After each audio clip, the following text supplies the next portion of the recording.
Hello mortals, I am the BookTube Goddess, the #1 drag queen booktuber on YouTube. Now, there are only 10 queens left, not including Shitty Pie, who won the main challenge. Shout out to Florence DeLee for Shitty Pie's Elvis Fantasy Cape. Anyway, I will rank the queens from 1 to 10. And as per usual, we'll play a game where I'll leave clues to a book for you to guess. And I'll reveal what the book is at the end. Coming in at number 10 was Britta. The reason why I'm placing her here is because I am finding her so dislikable. But before I go further, I want to say what I find dislikable is the character of Britta on RuPaul's Drag Race, not necessarily the actual person, because as we know, or as we should know, the show is edited and curated by editors and showrunners to create a character based on the real person. All I'm saying is what we see as Britta on the show may not be how she actually is, so I hope no one is sending her hate. Anyway, what I don't like about her is how she is coming across. It seems like she is obsessively picking on poor Adin, and she seems so full of herself when she talks about how big she is in New York. I thought it was funny that they caught her spitting a lot when Adin complained of her spitting. Let's talk about her performance a little bit as Dr. Sandy O'Connor. It was okay. I understand why they said it was a flat.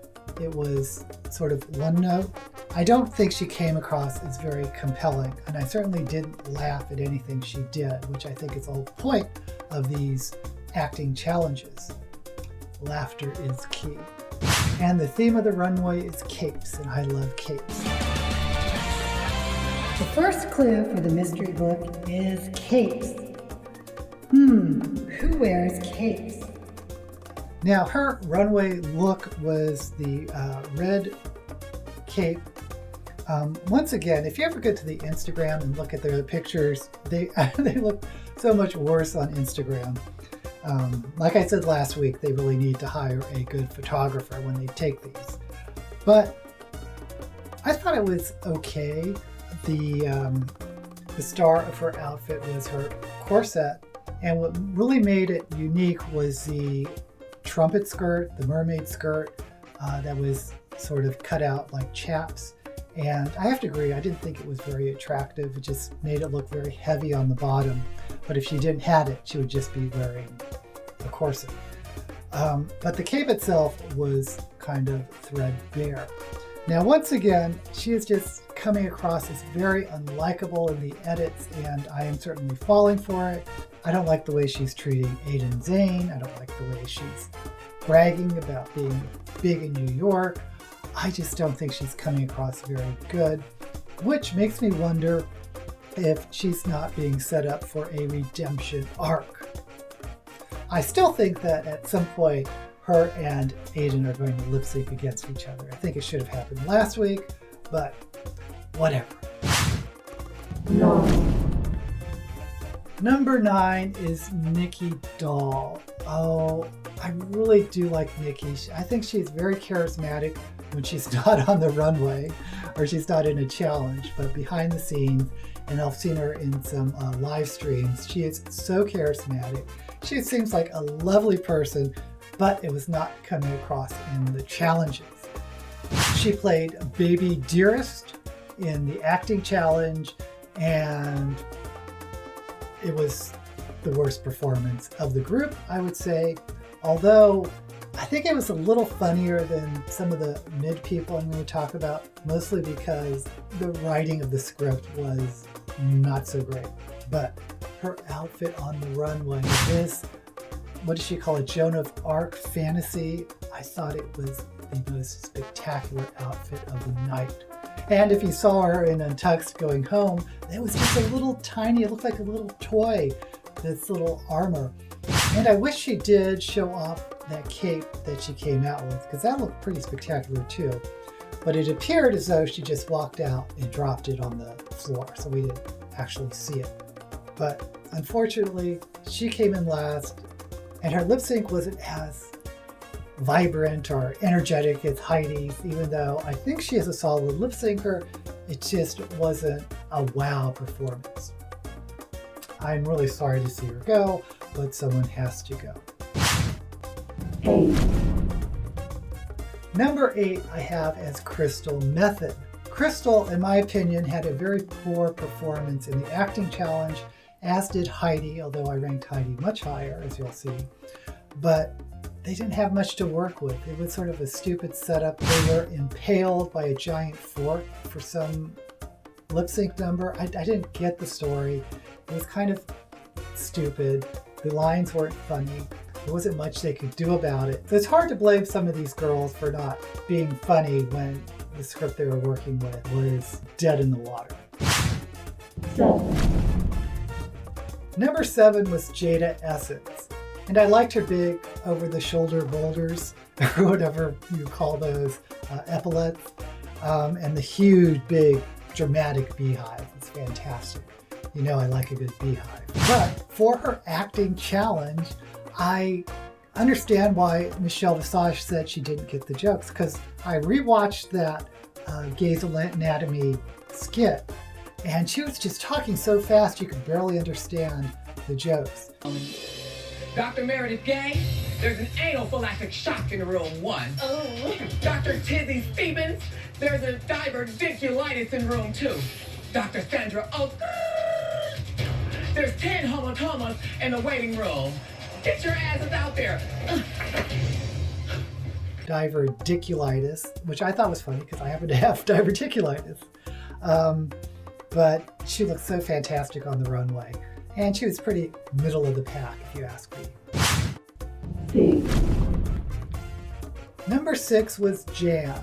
And I almost ranked her lower, mostly because of the acting challenge. But really quickly, about her runway, she is really a concept queen. Like with the tulle look, and now with this skydiver parachute cape. I really like the concept of this one, but I didn't really get a parachute. I know she sort of acted it out, but I think it needed to be bigger or more of a parachute, or somehow constructed it so it billowed out a little bit more. The outfit itself was just okay. It's a bodysuit covered in net, very well done. But mostly, I think where she really failed this episode was the acting challenge. And it wasn't so much her acting, but her makeup. The whole point was she had a face transplant, so she looked completely different. And they could have gone broad and put a person of color in. But if she just did something with the makeup, if she just put on Crystal's old makeup face, I think it would have been a lot funnier. As it was, she was just screaming, and I thought it was very one note, very broad. I don't think she did very well in the challenge at all. I wouldn't have been surprised if she placed in the bottom. 5. Number 5 was Adin Zayn as Henny Ghost. Henny, the Mae West character, which the editors were pretty shady when they said, oh, maybe she's a ghost, and then they had a picture of her yawning. Adin wanted Mimi Dearest. Adin doesn't really strike me as somebody who's going to stand out. Because there's a ghost. And although I don't think she was the best performer by any means, I thought she was at least funny when she gave this very bad Mae West accent, but she was really swinging, and it made me laugh. I mean, I laughed more at her than I did at, say, Jackie Cox. I think she did solid. And here's what I think. If she ever does lip sync, and I hope she does lip sync against Britta, I think she's really going to surprise people, because if you look at her performances, if you look at her Liza Minnelli Fosse number, I thought that was very, very strong. And I personally thought she was very strong in the Three Girls, One Brain, as you know. I think she could really surprise people as a very dynamic performer. She's very quiet and quirky, so I think Adin is kind of a rebel. The second clue for the mystery book is Rebel. Billy Idol, anyone? And I absolutely loved her Silence of the Lambs outfit with that huge moth that she had in her mouth and the black cape. And I know she's wearing that same bus driver wig, but I loved the image this outfit presented. I thought it was very strong. Number 4 I have down as Gigi Good. Now Gigi in her performance I thought was solid, but I didn't really laugh that much about her. She does surprise me at how strong of a performer she is, at least how strong of a contestant she is in Drag Race. Very impressive every week. Top 3 perhaps. But I was so thrilled about her Troop Beverly Hills rendition. So I kind of wonder if she's really a mama's boy and her mom really likes old movies like Heathers and Troop Beverly Hills. That's what she grew up with and that's what she shared with Gigi, and Gigi sort of interprets that through these runways. I wouldn't be surprised if that's the story, but I absolutely love it. And she's beginning to remind me a lot of Naomi Smalls, because Naomi has her same silhouette or her same very tall, lanky, thin figure, and she really leaned into it in every runway. And I think that's what Gigi's doing. I know people are saying same silhouette, but Naomi Smalls, I'll say no more. 3. Number 3 I have down is Jackie Cox. She really had a heartwarming story about her mother not knowing that she does drag. And Jackie thinks that she expects her to do a more professional career like doctor, lawyer, whatever. She does do consistently well, just like Gigi. I could see Jackie being also in the top 3. Oh, and Jackie Cox's runway outfit was perfectly fine. She was giving me that headpiece looked Thai, but I don't know that much about Middle Eastern culture, so it could be some type of Persian outfit. It did give me Arabian Nights. The role she had, Meredith Gay, was very competently done, but there weren't that many laughs in it. So, I mean, what can you say? You know, there's 10 girls right now. We're still just in the beginning of the season. Because even though this is episode 5, the first 2 episodes were premieres where no one went home. I think it's okay to be in the middle of the pack or in the safe zone. The beginning journey of Drag Race. It's really more towards the middle and the end where you really need to stand out. So I think Jackie is fine. 2. Number 2 I have down as Widow Von Du, who I think could have won the challenge this week because she was so funny. But they're really giving her the edit where she just seems so inflexible, you know? She gives serious stink face when she was talking about wanting the serious role of the mother, which of course went to Shitty Pie. She had an even more heartrending story about her mother dying when she was 17, and they had an argument just before she died in a car accident. Very sad. She's just coming across as so moody, but I think she is a super strong performer. I can see her going all the way too. Oh, I forgot to mention her outfit. I kind of want to forget about it. I did not like her watermelon outfit. I especially didn't like it when she ripped off her breast covers to reveal those covered nipples. Yeah, it was not my favorite look. I'll just say that. But great performer. 1. Now, coming in at number 1 was Heidi in Closet. Heidi is my hero.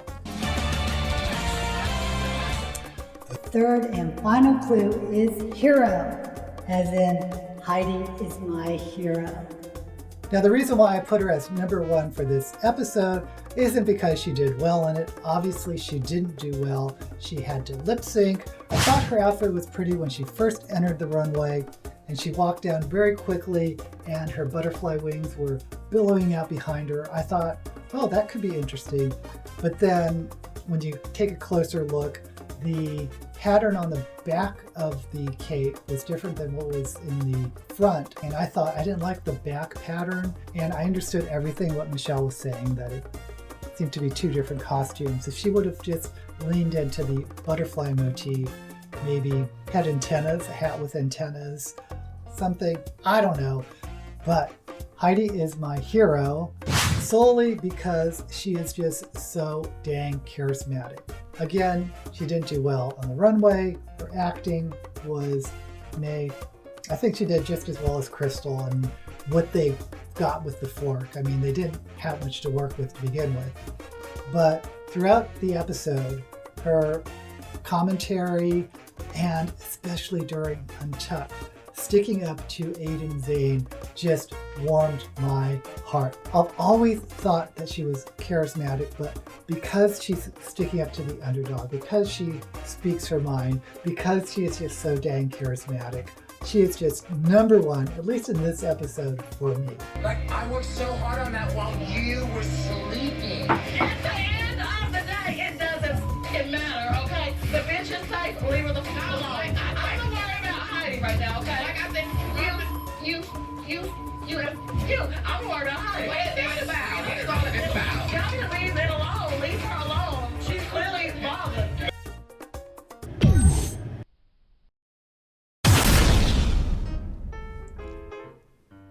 The three clues are Capes, Rebel, and Hero. Can you figure it out? Will it help to tell you that it's a young adult novel? Got it? Let me know in the comments if you figured it out. It is the first book in a trilogy published in 2017 by the author of the Lunar Chronicles, which is one of my favorite young adult titles. Yes, the answer is Renegades by Marissa Meyers. This young adult series is set in an alternate universe where superheroes exist. Yes, with capes and all. Superheroes in this universe are called prodigies, and they have recently rebelled against discrimination by non-prodigies and have basically taken over the government. But what is a hero? What is a villain? That's what the main characters, Nova, who was raised by villains, and Sketch, who was raised by superheroes, have to figure out. And yes, this is also the story of star-crossed lovers. I made a video that goes more into depth of this novel as well as the Lunar Chronicles if you are interested, which I'll link up here. Until we meet again, may all your books be blessed. And may all your drag be fabulous.